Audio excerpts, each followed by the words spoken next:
Princess Charlene of Monaco had everything, a palace, and a life straight out of a fairy tale. But behind the glittering facade, was Princess Charlene of Monaco truly living a dream?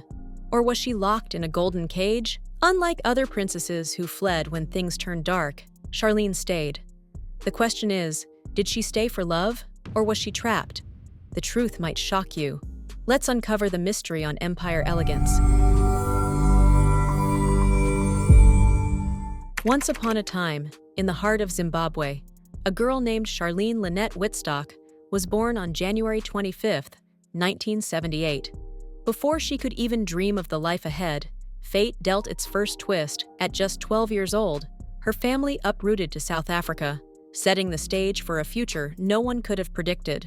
A new country, a new life, and a path that would one day lead her straight to a royal throne. Charlene wasn't the typical fairy tale princess. Instead of dreaming of castles, she spent her childhood diving into pools, chasing speed and strength in the water. She had a gift, a talent for swimming that sets her apart. By 18, she was already a swimming champion, winning the South African Championship in 1996. And from that moment on, she was unstoppable. Her skills took her to the grandest stage of them all, the 2000 Sydney Olympics, where her team finished 5th. That same year, she won gold in Monaco at the Mare Nostrum International Swimming Competition. But little did she know, the biggest prize wasn't the medal she won. It was the moment when she met Prince Albert of Monaco for the first time. Charlene was a rising star in the world of swimming. In 2002, she dominated the World Cup, grabbing 3 gold medals and even winning silver at the Manchester Commonwealth Games. She was on top of the world, and if life had continued that way, she could have been one of the greatest swimmers South Africa had ever produced. But fate had other plans. In 2007, at just 29, she walked away from the sport, giving up her dream. Why? Love, or perhaps the weight of something much bigger. She had already been by Prince Albert's side for a few years now. Making public appearances with him, the whispers had begun. Was she the next Princess of Monaco?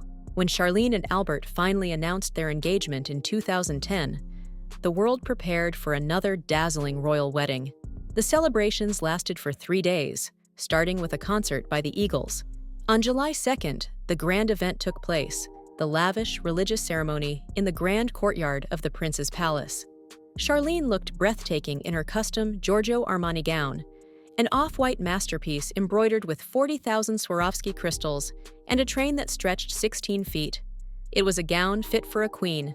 The guest list was just as extravagant, featuring royals, celebrities, and the fashion elite, including Karl Lagerfeld, Naomi Campbell, and Giorgio Armani himself. But despite the opulence, something wasn't quite right.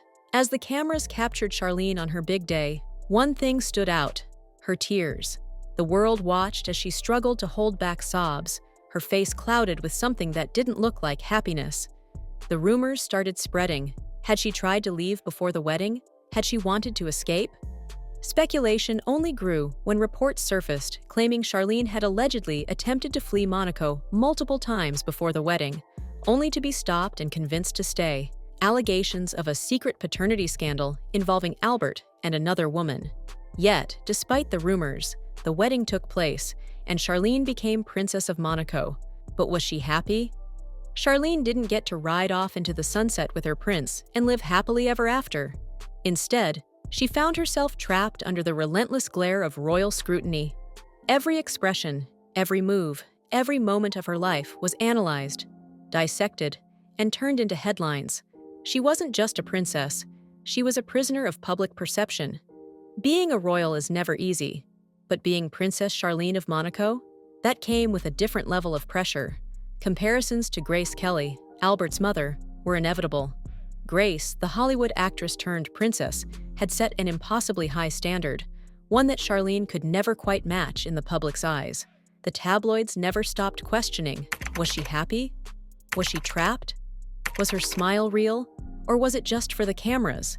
The rumors of her unhappiness refused to die down. Even in recent years, reports have surfaced claiming that she and Albert have been living separate lives despite their attempts to appear united in public. In early 2023, A French magazine claimed that the couple had begun separating, but the palace was quick to shut down the rumors. But if there was one thing that seemed to bring genuine joy to Charlene's life, it was her children. 2014, just 3 years after their wedding, she and Albert announced they were expecting not just one, but 2 royal heirs. In December 2014, she gave birth to twins, Princess Gabriella and Prince Jacques. From the moment they were born, Jacques was destined to be the heir to the throne, while Gabriella became his beloved sister. Charlene became a hands-on mother behind palace doors. She was determined to raise her children, not just as royal figures, but as happy, normal kids. Motherhood may have been a bright spot in Charlene's life, but the shadows of her marriage loomed large.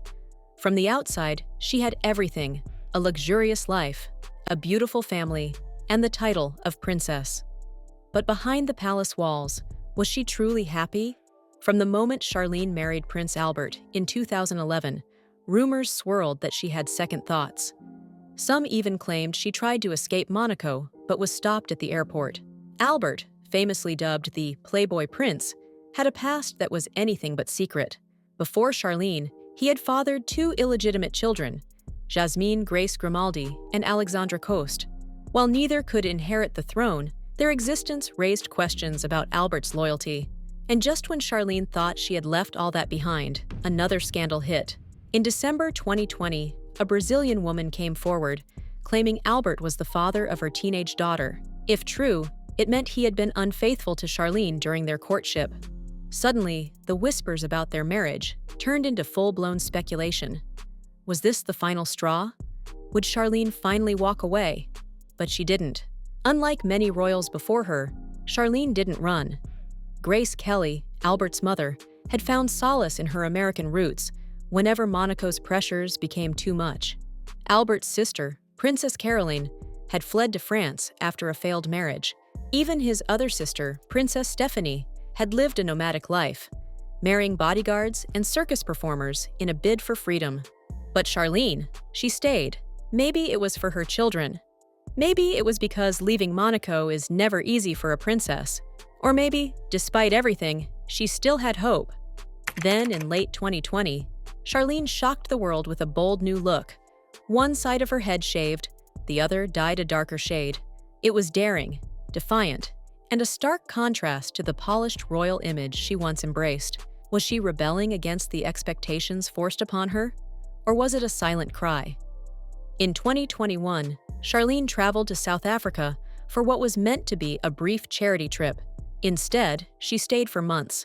Officially, she was recovering from a severe ear, nose, and throat infection that made flying impossible, but skeptics weren't convinced. Why did Albert visit her only twice? Why did she miss her 10th wedding anniversary? And why did she seem so distant when she finally returned? When she did come back, she barely stayed. Shortly after, the palace announced that Charlene was seeking treatment for exhaustion. The official statement insisted it had nothing to do with her marriage. But in Monaco, where every move is scrutinized, few believed it. Now, Charlene is back in Monaco, appearing at public events, standing beside her husband. But something feels different. The warmth, the sparkle in her eyes. It's missing. She smiles, but the world wonders. Is she truly happy or just fulfilling a royal duty? She could have left. Many expected her to, but she didn't. And that makes her the only royal who stayed, even when every sign suggested she wanted to run. Maybe that's love, maybe it's duty, or maybe, just maybe, fairy tales aren't always what they seem. Thanks for watching. But before you leave, be sure to like and subscribe to our channel.